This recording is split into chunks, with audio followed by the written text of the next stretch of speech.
Hemos estado nosotros revisando a lo largo de estas clases la consideración propia de la filosofía y hemos cerrado la perspectiva puntualizando a una pensadora. Hemos visto los desafíos que se han planteado desde el pensamiento de Hipatia de Alejandría.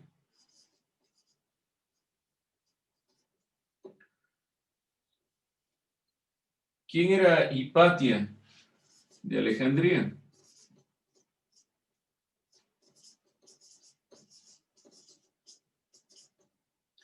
¿Qué datos pudieron encontrar sobre Hipatia de Alejandría? ¿Qué han podido obtener sobre esta pensadora? ¿Alguien? ¿Alguna idea? ¿Alguna perspectiva sobre Hipatia de Alejandría? Bueno, no olvidarse que es una filósofo.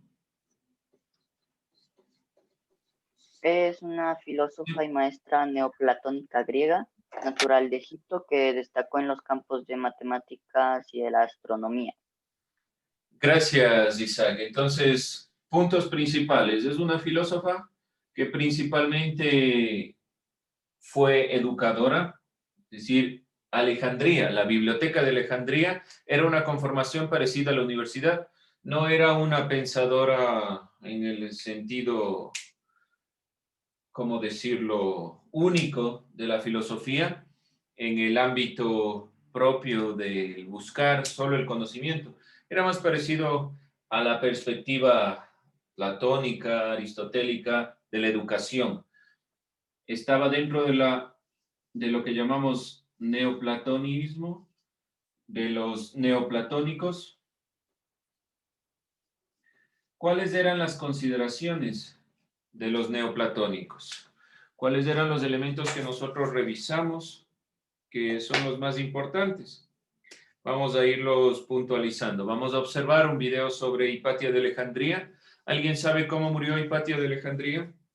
Antes de continuar con esta consideración.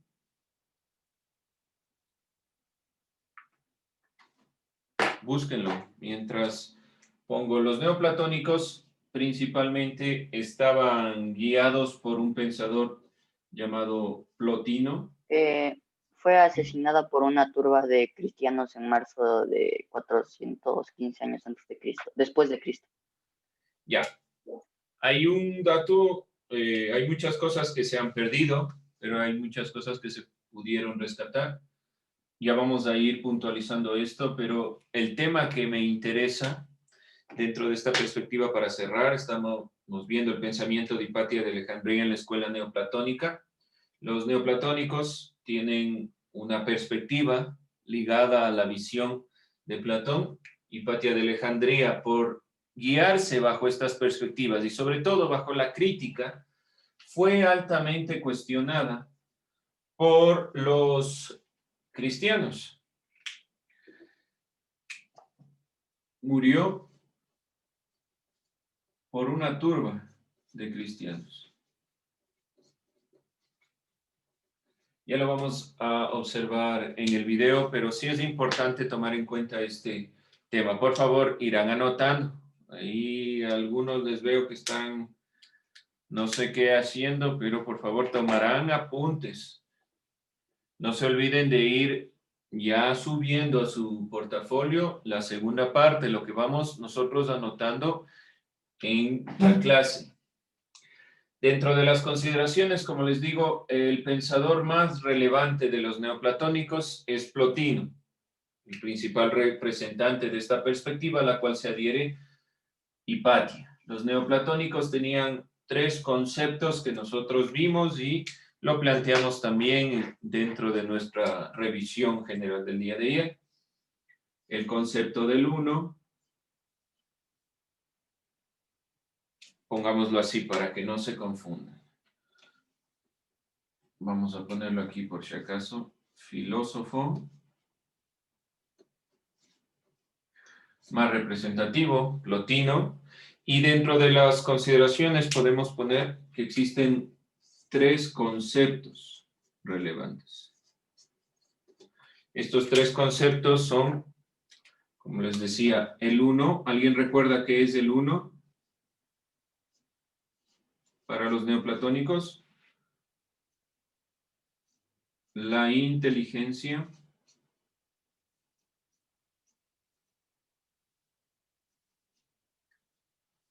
Y finalmente la perspectiva de el alma. Aquí hay una variación de lo que se entiende por alma para Platón y para los neoplatónicos. ¿Qué era el 1?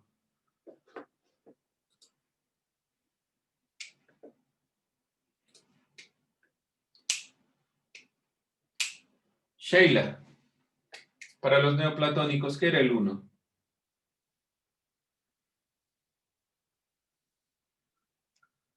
¿Qué se acuerda? ¿Qué era el 1?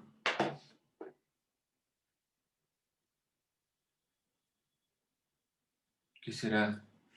¿Quién le ayuda? Listen, esto aún no nos da. No estamos todavía, no vimos lo último de Hipatia de Alejandría. No vimos lo último de Hipatia de Alejandría. ¿Hasta dónde llegamos entonces? Ven que no me dicen nada, yo avanza y ustedes no dicen nada. Bueno, vamos entonces a retomar, no hay ningún problema. Dentro de lo que ustedes han revisado de Hipatia de Alejandría, entonces por lo menos tenemos los datos principales. Ya nos dijo el compañero que muere en el 415 aproximadamente. Hipatia de Alejandría es una filósofo de entre el 355 o 370 aproximadamente, porque muchos datos se perdieron en la quema de la Biblioteca de Alejandría. No se olviden que si nosotros estamos hablando de filósofos, difícilmente vamos a hablar de bibliotecarios, por poner un ejemplo del día de ayer, que es más que nada de sentido común. Hipatia de Alejandría es una filósofa y científico, o científica, como quieran llamarlo, que se adhiere a una visión, a una escuela, la escuela neoplatónica. Estamos revisando el tema, el pensamiento de Hipatia en la escuela neoplatónica. ¿Sí? ¿Claro? ¿Dudas, preguntas, inquietudes? Sí, ya. Dentro de esta consideración, entonces, Hipatia de Alejandría es una de las pensadoras más importantes que se ha podido rescatar. No quiere decir que no existan otras mujeres dentro de la filosofía, pero muchas de ellas se han perdido dentro de la historia. Y la consideración más importante que nosotros tenemos es Hipatia de Alejandría. Murió por estar en contra de algunas perspectivas dentro del cristianismo, sobre todo por cultivar la filosofía y hacerlo fuera de estas consideraciones. Dentro de la consideración de la escuela neoplatónica hay tres conceptos importantes, ya los vamos a ir sacando. Estas tres concepciones propias de los neoplatónicos son a las que se adhiere Hipatia de Alejandría. ¿Dónde es el aporte fundamental de Hipatia? Principalmente a la consideración de lo que es la matemática y la astronomía. Es hija de uno de los, ¿cómo decirlo?, profesores, educadores de la Biblioteca de Alejandría. Nosotros tenemos que entender que la biblioteca en Alejandría no era solo un lugar donde se almacenaban los libros, como tenemos la perspectiva ahora, sino era un lugar donde existía una serie de pensadores, filósofos, educadores que iban generando conocimiento. Y la biblioteca tenía esta perspectiva de la enseñanza.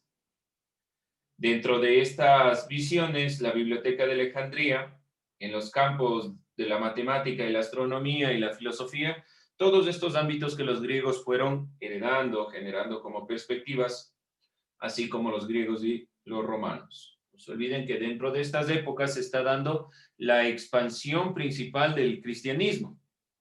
Por lo tanto, hay que tomar en cuenta esta consideración. Algunos de los elementos principales de Hipatia, ¿no?, de sus elaboraciones, los comentarios sobre la aritmética, los elementos, críticas de los elementos y comentarios sobre Euclides, es decir, que Hipatia de Alejandría comenzó un avance importante en la matemática y la astronomía. Se quemó la biblioteca de Alejandría y se considera que se perdieron aproximadamente unos 500 años de avance tecnológico.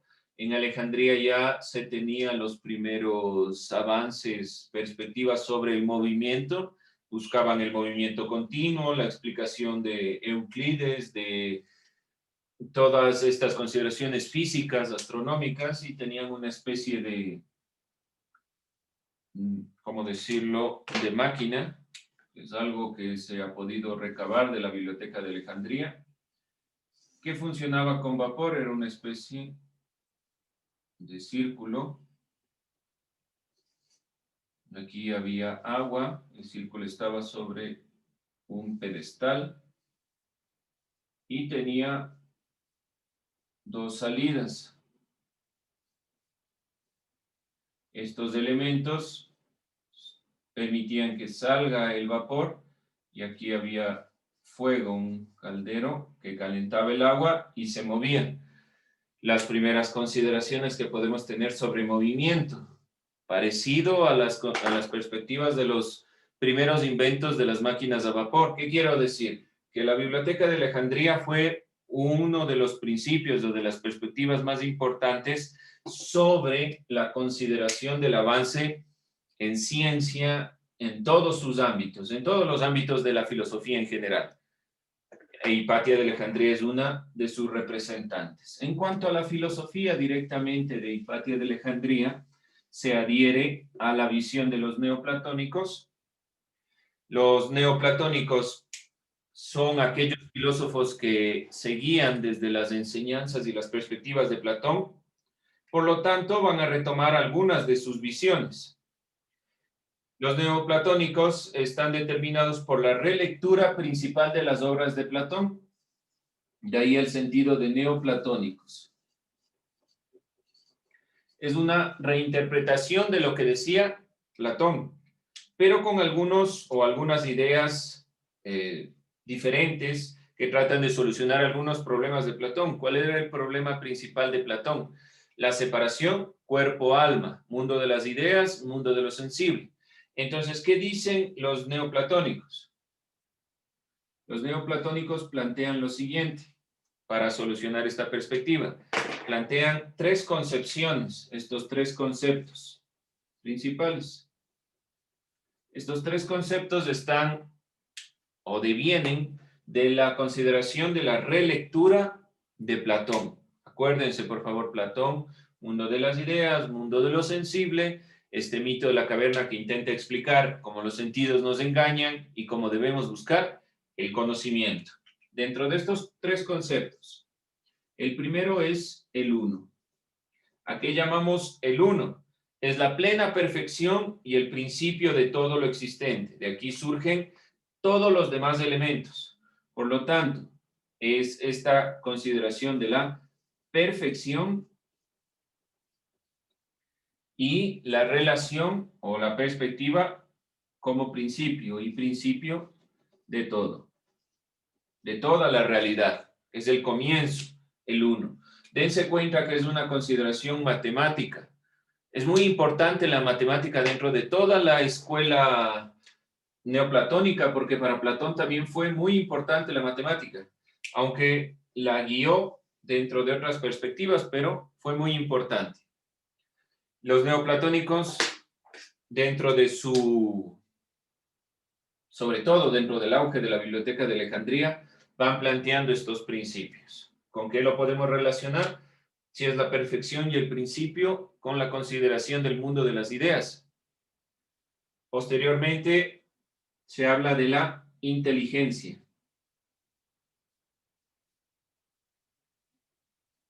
La inteligencia emana del uno, es decir, proviene del uno, Y la inteligencia son todas las ideas humanas. Todas las ideas. Y emanan de este uno que contienen todas las cosas posibles. Aquí está de cierta forma relacionando. ¿Cómo proviene del mundo de las ideas hacia lo sensible? Los neoplatónicos ponen por medio de la inteligencia, es decir, por medio de nuestra capacidad de comprender la realidad y de generar ideas, que estas ideas contienen todas las cosas posibles. Entonces estamos hablando directamente de que aquí están de cierta forma, y a mi parecer, tratando de solucionar el inconveniente que plantea Platón, que no hay una unificación entre el mundo de las ideas y el mundo de lo sensible. ¿Cómo unifican el uno y lo que viene después, que es el alma, a través de la inteligencia?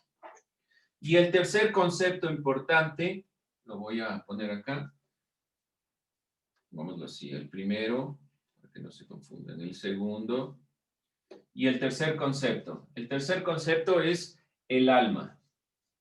¿Qué era el alma para Platón? ¿Con qué se relacionaba el alma? ¿Alguien se acuerda? ¿Qué era el alma para Platón?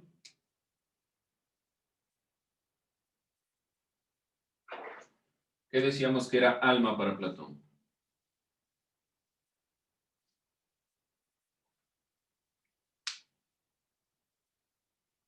A ver, vayan buscando. No es la esencia. La esencia, bueno, eso es más para Aristóteles.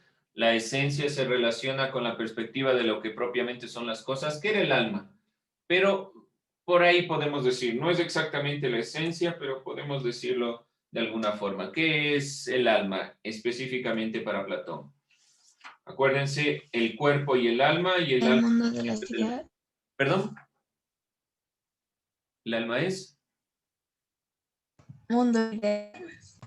Se relaciona con el mundo de las ideas, exacto. Entonces el alma es lo que contiene todos los elementos y que se manifiesta en el cuerpo.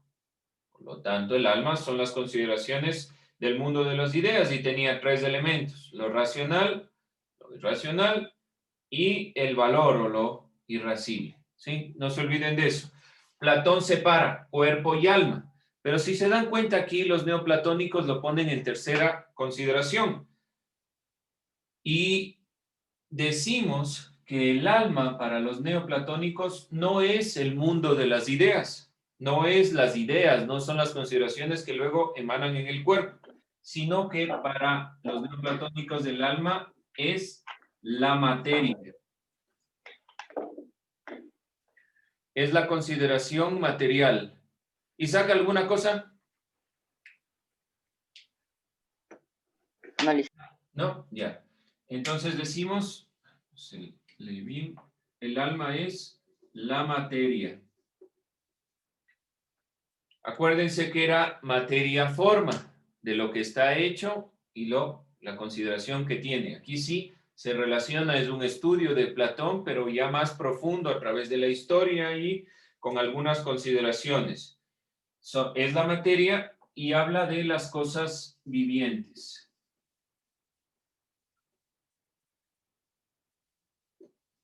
Por lo tanto, decimos que el alma es diferente a la consideración de Platón, pero de cierta forma el uno podría ser la consideración del mundo de las ideas, de este mundo perfecto donde nacen todos los principios.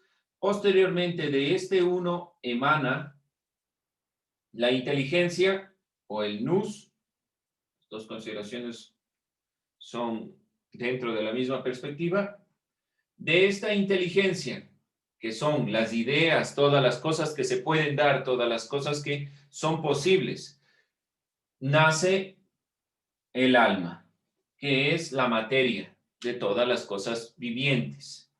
Por lo tanto, los neoplatónicos de cierta forma solucionan la perspectiva del mundo de las ideas y el mundo de lo sensible. Para Platón, aquí está el mundo de las ideas y acá está el mundo de lo sensible, todo lo que puedo tocar por los sentidos. Del mundo de las ideas sale todas las cosas al mundo de lo sensible. Del alma, el alma se manifiesta en el cuerpo. Las ideas son perfectas y lo sensible es aquello que nos engaña imperfecto. Pero ¿qué hay en el medio? ¿Qué hay en el intermedio? ¿De dónde pasa de las ideas a lo sensible? Es la pregunta que siempre se han hecho los estudiosos sobre Platón. Platón dice, hay un Dios que trae de aquí a acá, pero eso no es una explicación filosófica. No puede ser algo netamente racional. Está introduciendo algo que no se basa en la filosofía. Acuérdense que eso es mito y el mito es lo que ha criticado la filosofía. Por lo tanto, que tratan de rescatar los neoplatónicos, la perspectiva de las ideas y lo sensible. Pero para mi forma de ver y dentro de lo que ustedes pueden comprender aquí, de lo que se puede sacar de los neoplatónicos, tratan de solucionar esto. ¿Dónde está el paso? ¿Dónde está el intermedio entre el mundo de las ideas y lo sensible? En la inteligencia, las ideas. Es decir, lo que nosotros percibimos, entendemos de la realidad, es justamente el paso de las ideas puras, de este principio, de este origen perfecto, que nos permite a nosotros ir comprendiendo la realidad, como lo que decía Aristóteles. Aquí, dentro de esta perspectiva, lo importante es categorizar, entender el mundo. Por lo tanto, hay que preocuparnos de cómo nosotros entendemos, cómo hacemos el paso, tal vez, de las ideas hacia lo sensible, cómo comprendemos que esto es un marcador, aunque no veamos la palabra ni el concepto de marcador. Esa es la consideración propia de lo que es los neoplatónicos. Hipatia de Alejandría vivió dentro de una época en la que la expansión del cristianismo cobraba un gran auge en la sociedad. Y dentro de estas perspectivas, entonces tuvo ciertos inconvenientes que llevaron directamente a su muerte. Hay que entender a Hipatia de Alejandría como una pensadora que está dentro de esta perspectiva, pero que sobre todo es importante porque se ha dado dentro de un contexto, y es un contexto de intolerancia, un contexto en el cual aquellos que no estaban del lado de las ideas de los que tenían la perspectiva de la hegemonía, de control, entonces eran asesinados. Por lo tanto, hay que ser muy críticos de esta perspectiva y dentro del proceso, recuerden que estamos viendo también en historia el comienzo de la esclavitud, este comienzo de la esclavitud, también la separación hombre-mujer, está dentro de esta misma perspectiva. Es verdad que este proceso se da durante toda la época de las grandes civilizaciones y que Hipatia está después, pero no se ha generado un cambio y la mujer no ha tenido la posibilidad de la inserción.